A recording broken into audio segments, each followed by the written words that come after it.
Good afternoon, homesteaders. Welcome back. You know where I'm at? In the squeaky van. The van's a squeaking, don't come a peeking. All my old time subscribers, they know this van quite well. I'm off to do a quick job. Hopefully be back before the sun goes down. I decided to make this quick video in regards to a different video, a different channel, which I forgot the name, and I forgot the name of the video. But anyways, it was basically entitled Top 5 Reasons Why Homesteads Fail in the First 2 Years. I'm going to kind of build onto that. I have my own thoughts on why many, if not most, homesteads fail within 3 years of getting started. And I want to discuss that with you, not to discourage you, but to hopefully inform you of things to look out for. Things that can turn out to be so bad, it's going to discourage you to the point where you get back to the life that you had before moving off grid. So let's discuss this, and if you guys think of any other reasons that might be pertinent to the reasoning behind failures of off-grid homesteads, put it down in the comments box. If you're new here, my name is Vaughn. My wife, my family and I, we live off-grid. Homesteading in beautiful northern Arizona, in the mountains and the trees, and currently the rain and the snow. And we love it. We love off-grid. We've been out there about a year and a half. So yes, I know we're still in that 3-year period I mentioned. But I think these reasons that I'm about to list, if they're ignored, failure is almost guaranteed. So let me give you a little bit of rundown.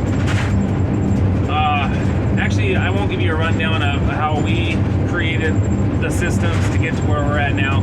Let me just throw these reasons out there, these few reasons, 3 or 4 reasons, and let me know what you think about this.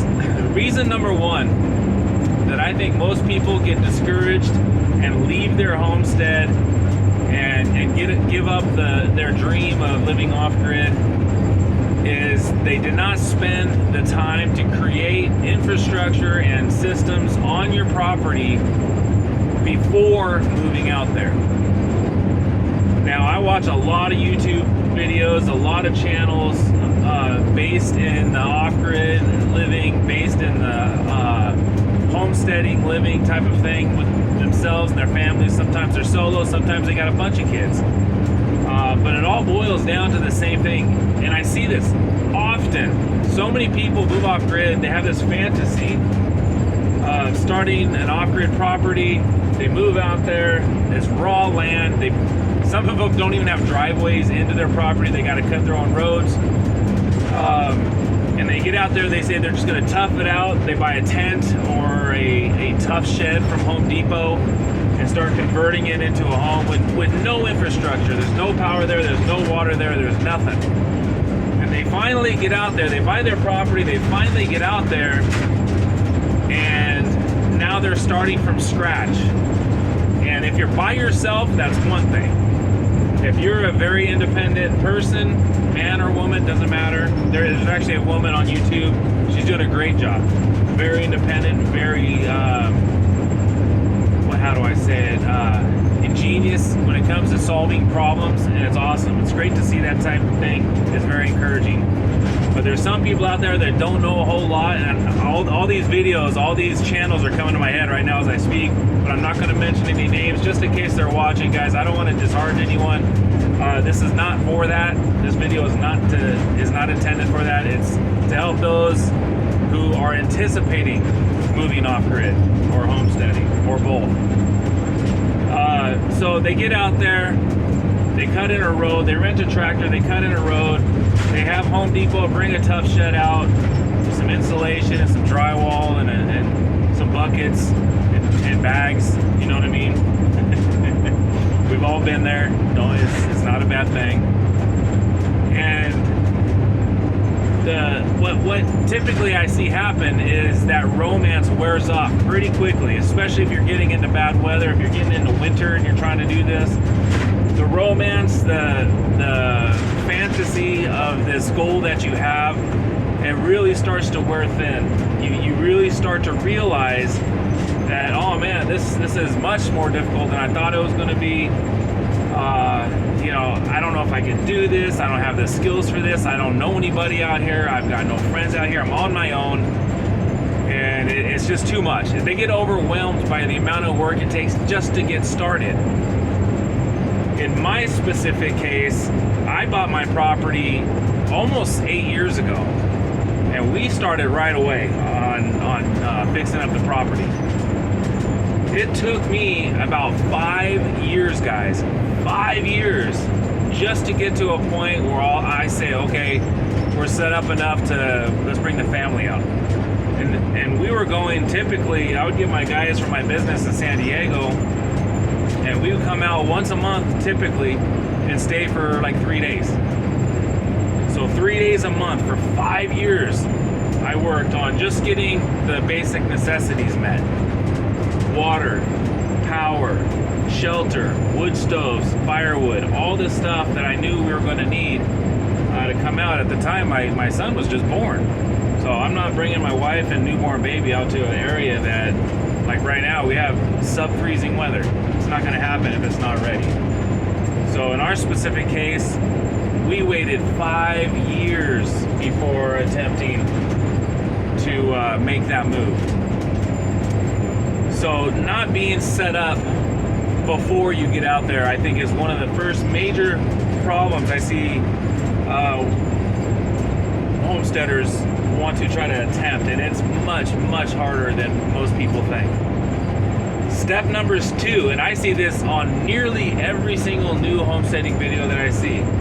Right when they get out to their place, now they can even buy, they may have a fifth wheel out there, a trailer, they may already have a tiny cabin there.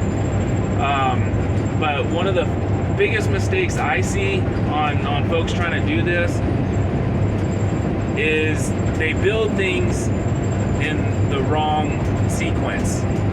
For me, number one, you gotta have shelter, you gotta have water, you gotta have power, you gotta have sanitation. Those are some major things you have to have before doing anything. But I see people moving out, they'll set up their little cabin, their tough shed or their little travel trailer or whatever, and then right away they start building animal pens. They get goats and pigs and chickens. They start planting tomatoes and and all this stuff is great, guys. I'm not trying to talk bad about anything, but if you don't have the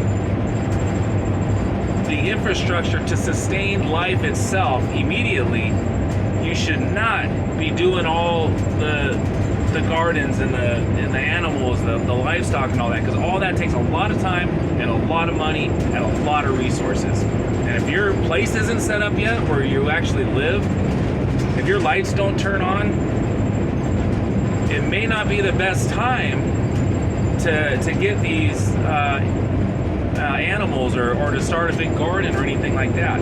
Now I get it, food's important. You gotta have food to live, right? Guess what you can't live without? Water. If you don't have a good water system going, whatever the case may be, and you start getting animals and grow gardens which take water, lots of water, you're gonna be in a world of hurt. As a matter of fact, last year, remember guys, on this channel, I was anticipating starting my garden. That didn't happen. I still had infrastructure to finish up. And we're still working on it, a year later. So I think animals, livestock, and gardens and all that should be only after all this life-sustaining things are done. If you don't have a warm home, but you got chickens and goats outside, those chickens and goats are not very friendly to snuggle up with when it's, sub-freezing outside. Just saying. Not that I tried it. I'm just assuming, right? And I think the number 3 thing I want to talk about is just the sheer amount of labor-intensive work it takes to get a homestead going. A lot of people think it's easy, like it's a piece of cake. So as you guys know, as you probably know, unless you're new here, I have a plumbing company, a construction company in San Diego, and I've ran my own business almost my entire adult life. I've always had my own companies, my own businesses. That being said, I know how to do a lot of stuff. I mean, a lot of stuff. And during that time, I also had my old homestead, my old ranch. So I've done all that before. Not to the extent I'm doing now, but pretty darn similar. And I think the sheer amount of labor and work and dedication it takes to get your systems off the ground, get your property to a livable state, a lot of people don't realize how hard. They think it's a piece of cake because all they do is see folks on YouTube like me, like a lot of us out here that have spent the time and energy, years of building, just to get to the point of now we're in maintenance mode. We're not in building mode anymore, we're in maintenance mode. That's the time. I think that's a great way to call it. Don't get animals and livestock and gardens. Don't do any of that stuff until you're in maintenance mode or really close to maintenance mode. Building is done. All the structure is there. Now all you're doing is maintaining it. Now is the time to go grow your gardens. Now is the time to build animal pens and get your pigs and sheep and goats and stuff. Not before. If you do it before, it's gonna stretch you too thin too fast. And once again, I can't stress this enough. Weather will kick you right in the teeth. No doubt. You could be in the middle of the project and a snowstorm comes in, and if it doesn't ruin your progress, it's actually going to stop it until it warms up again. And now you got to start over. In the meantime, you have no firewood to keep you warm.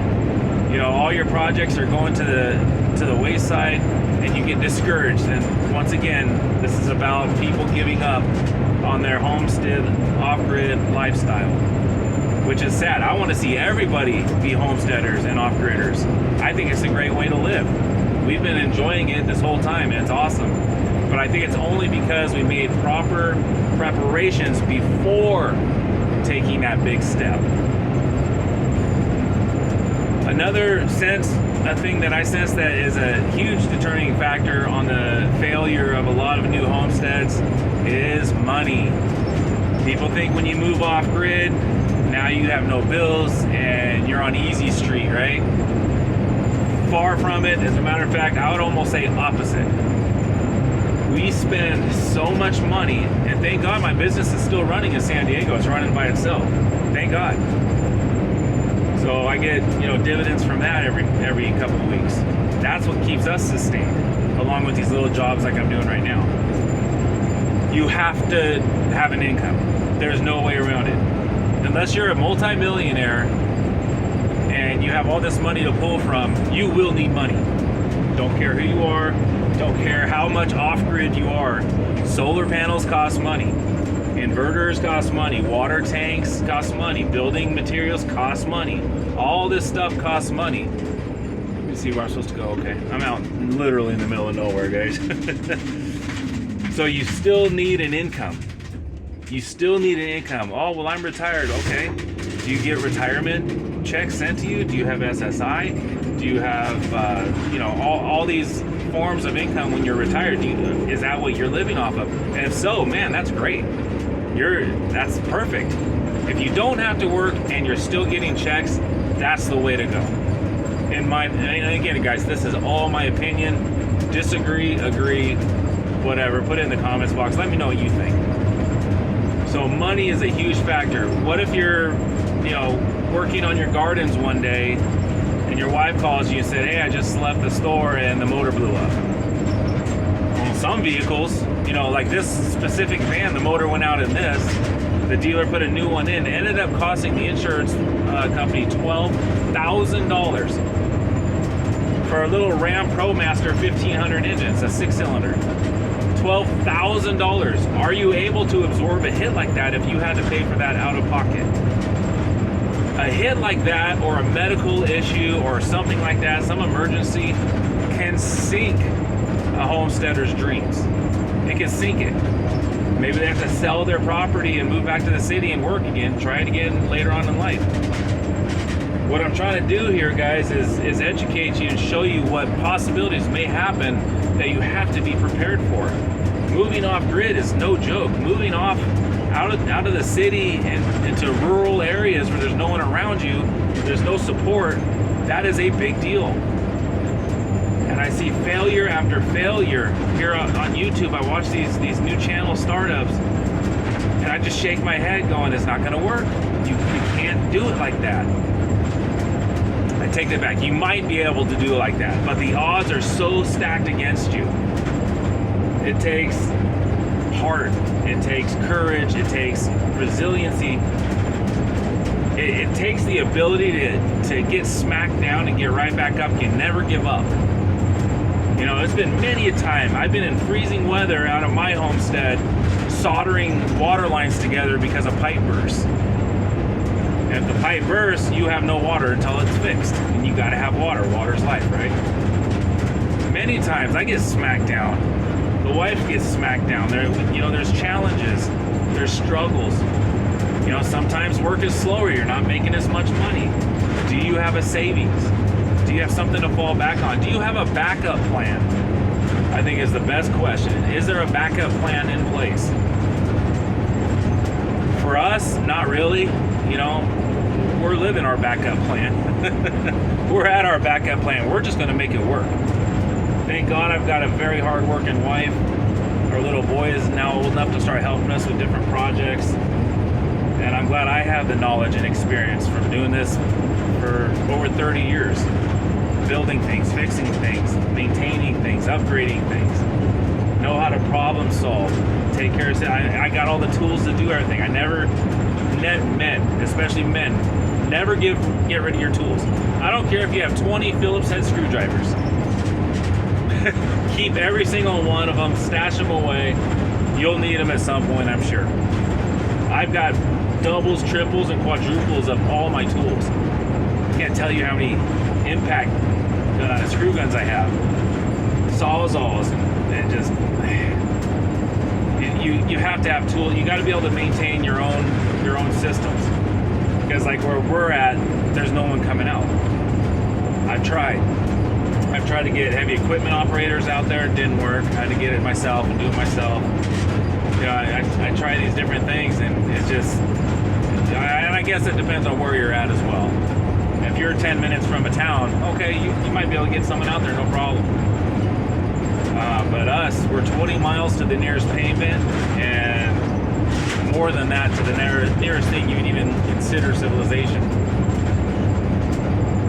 So, you know, our experience has been get everything set up before going out. Don't just take a leap of faith. Again, if you're solo and you think you can do it, go for it. But don't drag your wife and your babies out in a situation where it's not set up yet. I think that's you're asking for failure, because it is a stressful situation. On top of having to build everything, maintain everything, upgrade everything, now you still have to take care of a whole family, and a lot of people still have to go to work. They work full time. That the amount of stress I wouldn't wish on my worst enemy. I can't imagine that much of anxiety. I mean, that's a dream killer right there. You're so stressed out, you just throw your hands up and say, okay, we're going back to town. Maybe I can get my old job back. Whatever the scenario was. You know, the amount of work it takes to have a successful off-grid homestead, it's staggering. I work more now, being semi-retired, because of my homestead than I did running my whole full-time business. No question about that. I work more now. But I was talking to a buddy yesterday, and if you're watching this, I love you, man. Thanks for calling me yesterday. I was telling him there's just so many projects to do. I don't see how people can homestead as a family head and work a full-time job. I mean, my hat's off to them. That is a lot of work. That's like having 2 full-time jobs. Plus the stress of if you get sick, it's all over. You have to be prepared to be a prepper. It's a great saying. You have to be prepared to be a prepper. You have to have preparations in place before, I can't stress that enough, before going out. Now let's flip the script a little bit. Say you're living in town, you're sick of the rat race, you find a piece of property and you know what, you're just going to jump right into it. You're going to buy that property, you're going to move out there with a tent or a tough shed or whatever, and you're just going to make a go of it, even if you're by yourself or a family. Good for you. You know, I don't think it's a wise choice, but I mean, you got to make your own decisions, right? And if you give it your all, you might be successful. Don't let what I'm saying discourage you. I'm just hoping to educate and let people know the realities of what it's like. There's so many things that can go wrong. Everything has to go right all the time. If you're in a situation where you're forced to make things happen on like weather basis, or on when disasters arrive, now you got to get ready for it. Not a good plan. You should be ready for all that stuff before. For example, every time I go to Home Depot to buy some for my place, I always buy 2 or 3 more of that item. For example, as you guys all know, I'm building my fire suppression room. I needed one specific 2-inch Schedule 40 PVC fitting. It's a cross. You know, not a T, but a cross. It has 4 outlets. I didn't have it because it's such an unusual fitting. Home Depot carries those, but only up to 1.5 inches. I needed 2-inch. I had to order it off Amazon. They're $12 a piece. I bought 2 of them. I only need 1, but I bought 2. And ever since, you know, starting all these little side projects, I've been noticing how much material and how much tools I have to do all the stuff I need to do. So I don't have to stop and go to Home Depot for a $12 part.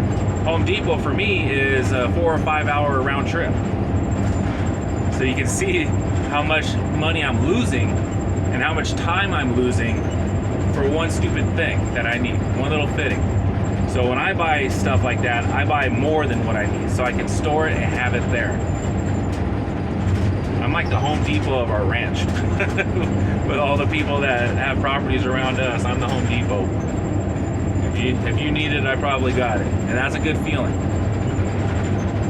So you have to go prepared. Let me rephrase that. You don't have to go prepared. You can just go, you know, throw caution to the wind. But it's best, in my opinion, to go prepared. Get set up first. If you can. Sometimes you can't. Say you lose your job and all you have is this couple acres you bought 10 years ago that has a little hunting cabin on it. Now that's your home. I get it. Situations vary. I'm just telling you what we did in our situation, and it's working out flawlessly. Not flawlessly, but pretty darn well. You know, there's always hiccups. There's always things that happen. Pipes break. You run out of, you know, fuel for your generator or your propane or whatever. You get flat tires. I had 3 vehicles. My big truck, my 1-ton, my wife's truck, and this van. All 3 in the last 12 months needed tires. The roads where we're at, it's all volcanic soil and rocks and obsidian. They shred tires. So all 3 vehicles, I had to replace the tires in the last few months to a sum of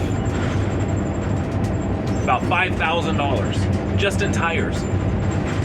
Not counting the extra fuel it takes because we're so much further away from everything. You know, are you prepared for those type of hits? You have to be smart if you're going to make a big step like that. And again, and I can't say this enough. I'm not trying to discourage anyone. I'm just giving you the facts, the blunt truths as I see it from our experience. Disagree, agree, put it down in the comments box. Let me know what you think. Am I missing something? You know, another thing you can think of is a lot of people can't tolerate the solitude. It is lonely. You don't have neighbors you can just walk over, knock on their door, and borrow a cup of milk. You know, our closest neighbor, full-time neighbor, is that I know of, probably about 9 miles away, full-time. Now, there's people that come, they have little hunting camps. I don't consider those neighbors yet because they're rarely ever there. But, you know, a lot of people like the interchange of ideas and being able to talk to people, going over your buddy's house every night and watching movies with the neighbors and a lot of people like that constant being surrounded by folks, by other people. And there's nothing wrong with that. But if you're way out like we are, there's no one coming around. No one ever comes over. Rarely. Sometimes, family members will come out on vacation or what have you. Friends will come out, but not on a normal basis. So if you crave that social interaction on a constant basis, you may want to have them move in with you. If you need a lot of people around all the time, that's something to definitely consider. So those are my ideas, guys, on why I think I see so many new homesteaders, new operators fail. Those are some of the reasons. I know there's a lot more. Just popped in my head. Medical issues. The elderly. I'm seeing a lot of elderly people. Go on YouTube, check it out. A lot of senior citizens that I'm trying to say stuff and not offend people. But if you're a senior citizen and you got smacked around by the system, meaning maybe you lost your retirement, or maybe you got laid off your job right before your retirement, and now you're screwed. Maybe your mortgage, you have an adjustable rate that has skyrocketed, and now you can't afford it because you're retired, and you have to liquidate and sell, and the cheapest thing to do is either live under a bridge or buy an RV or a cheap piece of property and make a go of it. I see a lot of that. I see there's senior citizens online right now on YouTube, living in a little travel trailer trying to make things work, and you got to give it to them. That's brave. Bravery in the face of necessity.